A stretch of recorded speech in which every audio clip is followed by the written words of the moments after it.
Père éternel, Dieu tout-puissant, Dieu d'Abraham, d'Isaac et de Jacob, nous venons devant ton trône avec respect, humilité et foi. Ta parole déclare dans Psaume 45, verset 3, « L'Éternel est grand et très digne de louange, et sa grandeur est insondable. » Seigneur, tu es le Dieu des générations, tu règnes au-dessus du temps, au-dessus des familles, au-dessus des lignées. Avant toute chose, nous t'adorons. Tu es saint, tu es juste, tu es fidèle. Nous reconnaissons que tu es le seul vrai Dieu, le Dieu qui libère, le Dieu qui restaure, le Dieu qui brise les chaînes.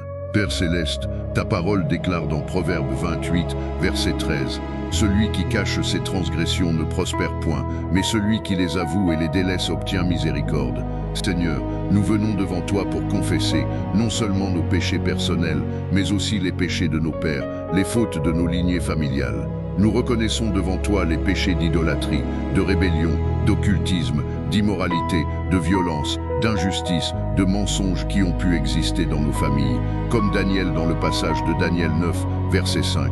Nous disons que nous avons péché, nous avons commis l'iniquité, nous avons été méchants et rebelles.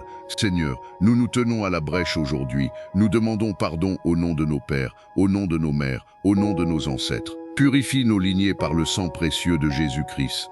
Père éternel, ta parole déclare dans Galates 3, verset 13 avec puissance, « Christ nous a rachetés de la malédiction de la loi, étant devenu malédiction pour nous. » Aujourd'hui, nous proclamons que Jésus-Christ a tout accompli à la croix. Par sa mort, par son sang, par sa résurrection, toute malédiction est légalement brisée. Nous ne dépendons plus de l'héritage du péché, mais de l'héritage de la grâce. Nous sommes rachetés, nous sommes lavés, nous sommes affranchis. Au nom puissant de Jésus-Christ, nous prenons autorité maintenant sur toute malédiction familiale active dans nos vies. Toute malédiction de pauvreté, de stagnation, d'échecs répétitifs, de maladies héréditaires, de morts prématurées, de divorce, de stérilité, de confusion, de dépendance, nous les dénonçons à la lumière de la croix, car il est écrit dans Luc 10, verset 19, « Voici, je vous ai donné le pouvoir de marcher sur les serpents et les scorpions et sur toute la puissance de l'ennemi. » Au nom de Jésus-Christ, nous brisons toute alliance négative héritée de nos lignées. Toute parole de malédiction prononcée sur nos familles, nous la rendons nulle et sans effet. Toute autorité démoniaque attachée à nos lignées familiales, nous la chassons par le sang de Jésus.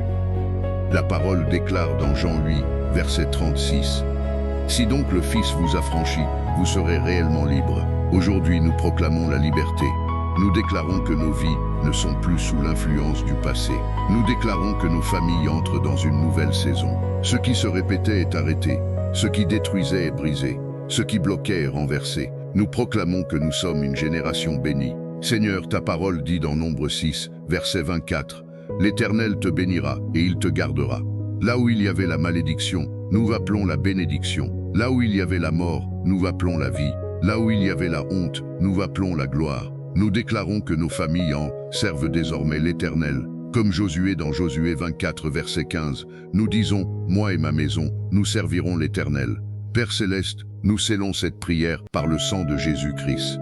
Que le sang parle plus fort que toute accusation. Que le sang marque nos familles comme des familles rachetées. Nous déclarons que cette œuvre est permanente, irréversible et confirmée par le ciel. Amen.